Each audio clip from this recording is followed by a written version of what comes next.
Boxingego here. If you like this video, make sure you hit the like button and also subscribe to the channel and hit the bell icon on the top of your screen to get notified when the latest new content drops.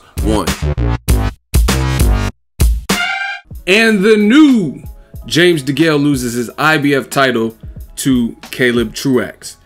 What up, Fight World? It's your boy Ego, and I'm back with some more boxing. Make sure you smash the like button. Also subscribe to the channel for the latest and greatest in boxing. If you want to become part of the gang, notification gang, please hit the bell icon. Shout out to the Super Chat channel donations, the Venmo, and the Patreon family. We are working. Also, shout out to Showtime Boxing in the United States. They had this fight card, this Frank Warren BT Sport fight card. I think Box Nation too. They had it available on Showtime Sports YouTube, on the Showtime Boxing YouTube. So I was able to watch the full card from Daniel Dubois to Lee Selby, Anthony Yard, and of course the main event with James Degale for free. Faux free. So, you know, everybody like that faux free discount. Main event, James Degale loses his IBF title to Caleb Truax. Now, I want to give my post-fight thoughts. First of all, shout out to Caleb Truax. Came in as a massive underdog. The betting odds were against him. James Degale had the hometown crowd and hometown advantage, and Caleb traveled overseas and got the job done. In my opinion, the rightful person won. I don't remember the exact scorecards, but one judge had it a draw, and then two judges had it for Caleb Truex. Wasn't too wide, so he won a majority decision. And on my post fights, I like to give you guys the good, the bad, and the ugly. The good is I like changing of the guards. I like see new players emerge. I tell you, I'm a big fan of the underdog story. The bad is mostly with the bad and the ugly is mostly with James Degale. I think James Degale, I don't know what it is, but you expect a lot more from him. He's a British Olympic gold medalist, and he does weird things in his fights, from George Groves to the Badu Jack fight to this fight, and you expect more from an Olympic gold medalist, point blank period. And some of the problems I've seen in multiple fights, like Badu Jack in this fight. And here's an example. James Degale, he's pretty quick. He has experience. Him and Caleb Truax were the same height. They're both listed at 6 feet. Yet he's negating a lot of that athleticism, that natural speed, and he's staying on the ropes. And that's where Caleb Truax was having probably his best success. And for the life of me, I could not understand why Degale was doing that. Why he didn't have a constant stick, constant jab in this dude's face. When you got a guy who's clearly trying to pressure you, and Caleb Truax said post-fight in his interview when they were congratulating him, he gave Badu Jack pretty much credit for the blueprint. He said, I watched a lot of tape, like the Badu Jack James Degale fight, and we seen that he didn't like pressure. So I knew he's a better boxer than me. That's why I decided to pressure him, and I had to make sure that I made it into a dogfight, which is what he did. In fact, you know what this fight really reminded me of? Amir Khan versus Lamont Peterson. A lot of similarities, not necessarily with the two knockdowns and stuff like that, but in terms of just the stylistic matchup. You got one guy who's much faster in general, and he's the better boxer, and he's not really using and utilizing for the full 12 rounds his best attributes. You know what I mean? Use your reach, your length, and your better boxing ability. Like James Degale, I've seen him even in the Badu Jack fight, and he was like shoe shining. He's pretty quick. You know what I mean? Pretty good reflexes, stuff like that. But he kept languishing on the ropes, and it just didn't make sense. And to me, like, even you see Canelo, he did it a bit much to me versus Gennady Golovkin. I think if he would have kept the fight in the center of the ring, and then, you know what I mean, went to the ropes a couple times, right, then he would have had a better shot of convincingly winning the fight.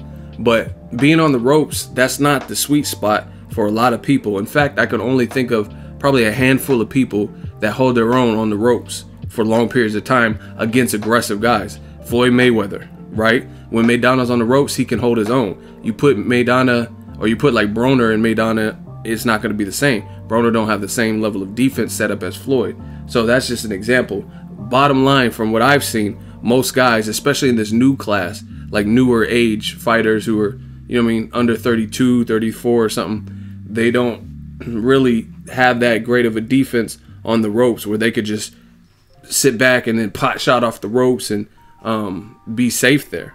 You know what I mean? And it was apparent Caleb Truex was aggressive and trying to just walk his man down. And for whatever reason, James Degale, he was just accepting that. Round 5 was a dangerous round for James Degale. His head was getting rocked up with concussive type of uppercuts. He was getting hit with like some overhand rights, and he was just getting pinned on the ropes and bullied on the ropes, and he really wasn't throwing back much. He wasn't doing much. And see, this is what I'm talking about. This is the ugly for James Degale. To me, I like to see fighters take from one fight and grow and learn. Okay, I went through this with this. Like even, like I said, like Canelo, here's an example. He got dogged by Floyd Mayweather, but you've seen him and he's steadily been improving. Not that he rematched Mayweather and beat him, but you could see he's improving on little things. Better judgment. His defense looks better. He just looks overall sharper. But with James Degale, I don't know that that's the case. Some of the same mistakes he made probably with George Groves, he made with Badou Jack. And some of the same mistakes he made in the Badou Jack fight, he made here with Caleb Truex. Now, the other part, the ugly, is this. Caleb Truax, and this is no disrespect to him. Like I said, I love a good underdog story. He's American. He's with Al Heyman. And, you know what I mean? He gamed a fight. I mean, that's very apparent. But Caleb Truex, he got knocked out by Daniel Jacobs at 160.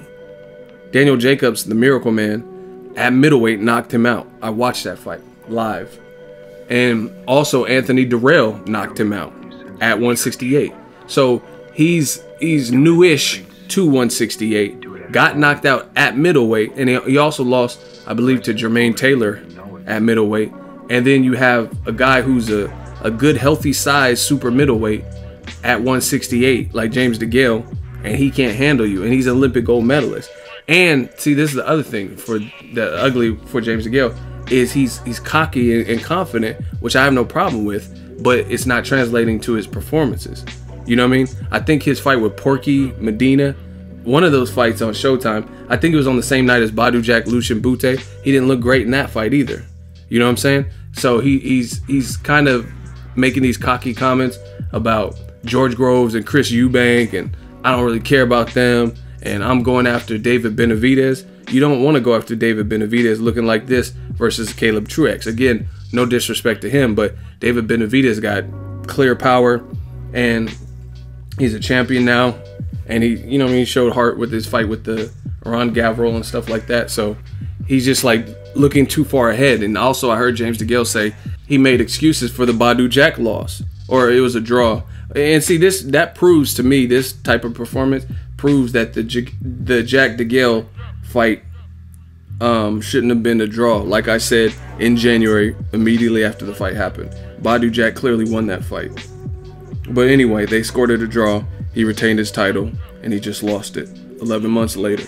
But anyway, he made an excuse in the Jack fight, stating that he was one-armed after a certain round, and now he has 2 healthy arms, and he feels so good, and he's never, you know what I'm saying? And see, that's the thing.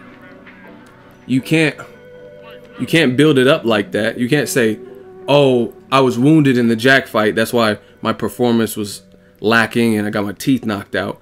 And then you say, now I'm back healthy, this is the best I ever felt, and then it doesn't translate into your performance. Now you just created your own demise, really. You know what I mean? Because you told now you have no excuses. You have nothing to fall back. You said you weren't healthy and 2-armed in the James Degale fight with Badou Jack.